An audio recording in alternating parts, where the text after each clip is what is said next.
తెలంగాణ ఉద్యమకారులతోటే వచ్చింది.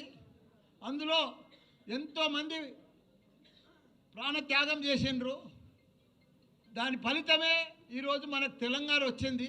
దానికి తోడు ఎవరెంత చేసినా అందరి త్యాగ ఫలితమే ఈరోజు వచ్చింది. కానీ ముఖ్యంగా మన కేసీఆర్ గారే తెలంగాణ కోసం కళ్ళల్లో ఒత్తులు వేసుకొని కొన్న ప్రాణం దాకా ఉద్యమం చేసి నా ప్రాణం పోయినా సరే, పార్లమెంట్లో ఎంపీ ఉన్నా సరే, పార్లమెంట్కి పోకుండా కూడా 32 పార్టీలను వాళ్ళంతా కూడా జతగట్టి నాకు తెలంగాణ కావాలి, నాకు ఏమొద్దు, నా తెలంగాణ నాకు కావాలి, నా ప్రజలు అన్యాయం అయిపోతున్నారని చెప్పి తెలంగాణ సాధించిండు.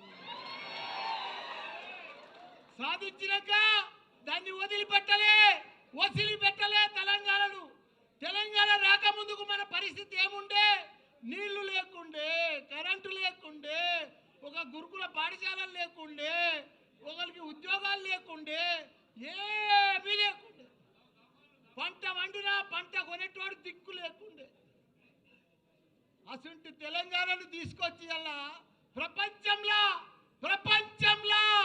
గుర్తుపట్టేటట్టు చేసిండు మన హైదరాబాద్ తెలంగాణను కేసీఆర్ కేటీఆర్ గారు.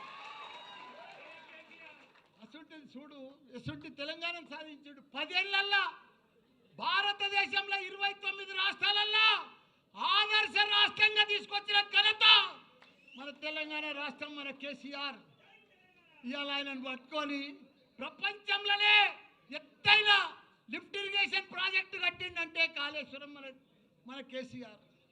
రాత్రి పగలు దానికోసం 3 ఏళ్లలో చరిత్ర సృష్టించి 1 కోటి ఎకరాలకు నీళ్ళు ఇచ్చాలని చెప్పి ప్రాజెక్టు కొడితే అసలు ప్రాజెక్టును పంట కూడా పండించి చూపించిండు.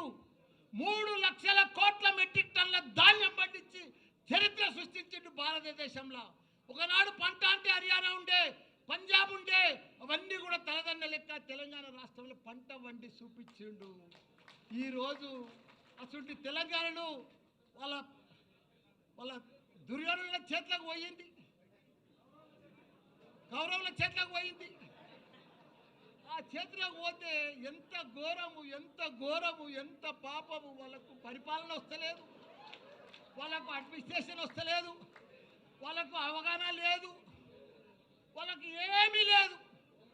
వాళ్ళు ఏం చేస్తున్నారో కూడా వాళ్ళకే అర్థమవుతలేదు.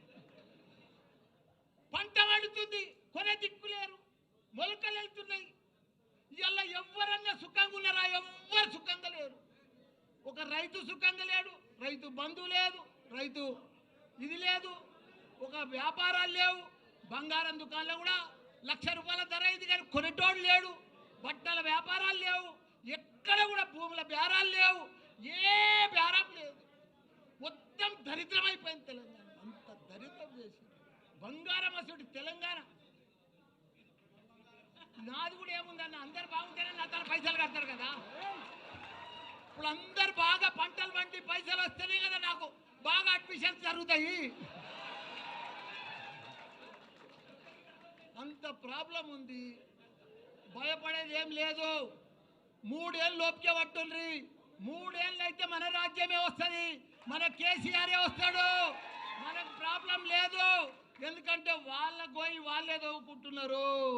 వాళ్ళ గోయి ఎవడో తవ్వేది అవసరమే లేదు.